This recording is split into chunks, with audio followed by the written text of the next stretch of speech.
প্রাথমিক নিয়োগ দুর্নীতি মামলায় ফের অভিষেক বন্দ্যোপাধ্যায়কে তলব করেছে ইডি। 15ই জুন তাকে ডাকা হয়েছে। দুর্নীতি মামলায় কেন্দ্রীয় এজেন্সির তদন্তে উঠে এসেছিল লিপস অ্যান্ড বাউন্সের নাম। লিপস অ্যান্ড বাউন্সের অফিসে অভিযান চালিয়েছিল ইডি। তাদের চার্জশিটেও লিপস অ্যান্ড বাউন্স সংস্থার নাম উল্লেখ ছিল। এই সংস্থার সিইও অভিষেক বন্দ্যোপাধ্যায়।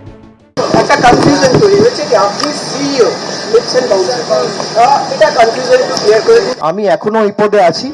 প্রাথমিক দুর্নীতি মামলায় গ্রেফতার করা হয় লিপস অ্যান্ড বাউন্সের সিইও সুজয় কৃষ্ণ ভদ্রকে, যিনি কালীঘাটের কাকু নামেই পরিচিত। আমার যে সাহেব পৃথিবীর কারোর ক্ষমতা নেই তো তাকে ছোঁবে। সাহেবকে আমার সাহেব অভিষেক ব্যানার্জি। এই মামলায় অভিষেক বন্দ্যোপাধ্যায়কে অতীতে জিজ্ঞাসাবাদ করেছে ইডি। তিনি বেশ কিছু নথিও জমা দিয়েছিলেন।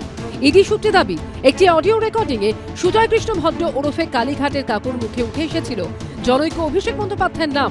প্রায় 1 বছর আগে তৃতীয় অতিরিক্ত চার্জশিট দিয়েছিল সিবিআই।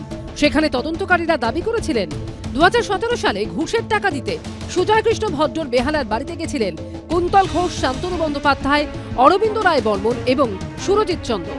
কুন্তল ঘোষের নির্দেশে নিজের মোবাইলে কথোপকথন রেকর্ড করেন অরবিন্দ রায়। পরে নিজের মোবাইল থেকে ওই অডিও রেকর্ড ল্যাপটপে নিয়েছিলেন অরবিন্দ। তদন্তে নেমে ওই অডিও রেকর্ড উদ্ধার করে সিবিআই। চার্জশিটে সিবিআই দাবি করেছে ওই বৈঠকে কিভাবে অযোগ্য প্রার্থীদের থেকে ঘুষ নেওয়া হবে এবং কিভাবে ফলাফল পরিবর্তন করা হবে এবং চাকরি দেওয়া হবে তা নিয়ে আলোচনা হয়। তৎকালীন শিক্ষামন্ত্রী পার্থ চট্টোপাধ্যায়ের মাধ্যমে অবৈধদের নিয়োগ নিশ্চিত করতেন সুজয় কৃষ্ণ ভদ্র, কুন্তল ঘোষ এবং শান্তনু বন্দ্যোপাধ্যায়। সেই কথোপকথন থেকে জানা যায় যে জনৈক অভিষেক বন্দ্যোপাধ্যায় এবং পার্থ চট্টোপাধ্যায়ের মধ্যে অবৈধ নিয়োগ নিয়ে মতানৈক্য হয়েছিল। ওই বৈঠকে সুজয় কৃষ্ণ ভদ্র বলেছিলেন, ইতিমধ্যে যে নিয়োগগুলো হয়ে গেছে তার জন্য অতিরিক্ত 15 কোটি টাকা দাবি করেছেন জনৈক অভিষেক বন্দ্যোপাধ্যায়। ইতিমধ্যেই অযোগ্য প্রার্থীদের কাছ থেকে তিনি 6.5 লক্ষ টাকা করে নিয়েছেন, তাই অতিরিক্ত টাকা দিতে পারবেন না বলে জনৈক অভিষেক বন্দ্যোপাধ্যায়কে বলেছিলেন সুজয় কৃষ্ণ ভদ্র। তখন সুজয় কৃষ্ণ ভদ্রকে জনৈক অভিষেক বন্দ্যোপাধ্যায় বলেন যে এদের নিয়োগ বন্ধ করে দেওয়া হোক বা তিনি এদেরকে পুলিশ দিয়ে গ্রেফতার করিয়ে দেবেন অথবা দূরে কোথাও পোস্টিং দেবেন। ওই বৈঠকেই সুজয় কৃষ্ণ ভদ্র, কুন্তল ঘোষ এবং শান্তনু বন্দ্যোপাধ্যায় আরো 2000 অযোগ্য প্রার্থীর থেকে 100 কোটি টাকা তোলার পরিকল্পনা করেছিলেন। এর মধ্যে জনৈক অভিষেক বন্দ্যোপাধ্যায়, পার্থ চট্টোপাধ্যায় এবং মানিক ভট্টাচার্যকে 20 কোটি টাকা করে দেওয়ার পরিকল্পনা ছিল। তবে সিবিআই এর সাপ্লিমেন্টারি চার্জশিটে অভিষেক বন্দ্যোপাধ্যায়ের পরিচয়, ঠিকানা, তিনি কে স্পষ্ট করে কিছুই বলা হয়নি। শৌভিক মজুমদারের রিপোর্ট, এবিপি আনন্দ, কলকাতা। বিধানসভা নির্বাচনে তৃণমূলের পাশা উল্টে দিয়ে রাজ্যে ক্ষমতায় এসেছে বিজেপি সরকার। আর ভোটে হারের মাসখানেকের মধ্যে মমতা বন্দ্যোপাধ্যায়ের তৃণমূল এখন ভেঙে খান খান। তৃণমূলে এই উথাল পাথাল পরিস্থিতি নিয়ে মুখ খুললেন একদা তৃণমূল বিধায়ক, বর্তমানে আম জনতা উন্নয়ন পার্টির প্রধান হুমায়ুন কবির। মমতা ব্যানার্জির দল আজকে যে পরিণতি হয়েছে এর জন্য মমতা ব্যানার্জি নিজে দায়ী।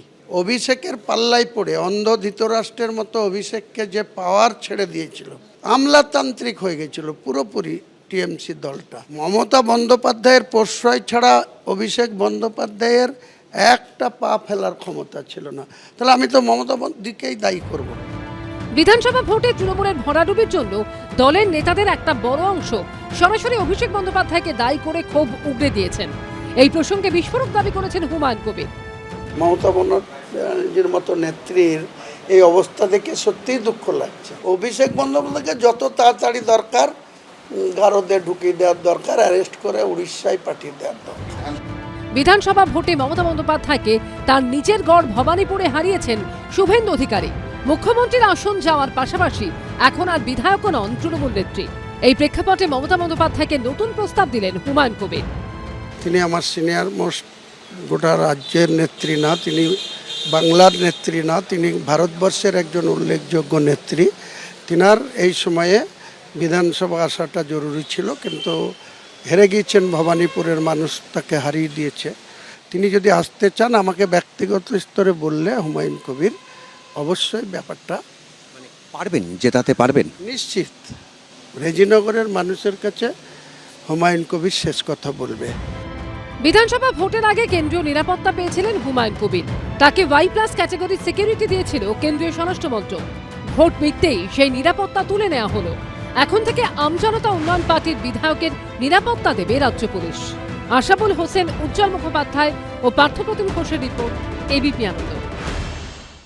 এবিপি আনন্দ, এগিয়ে থাকে, এগিয়ে রাখে।